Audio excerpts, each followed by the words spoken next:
کا کام کاج کرنے کی وجہ سے حضرت فاطمہ کے مقدس ہاتھوں پر زخموں کے نشانات پڑ جاتے تھے،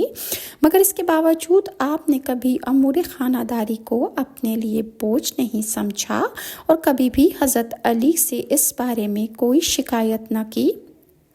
7 ہجری میں رسول اللہ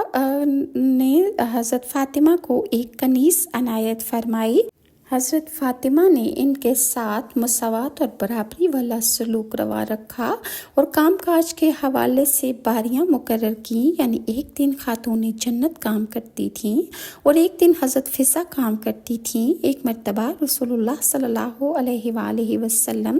خاتون جنت کے گھر تشریف لائے اور دیکھا کہ آپ بچے کو گود میں لیے چکی پیس رہی ہیں، تو رسول اللہ نے فرمایا کہ ایک کام فضہ کے حوالے کر دیں، تو آپ نے جواب دیا کہ بابا جان، آج فضہ کے کام کی باری کا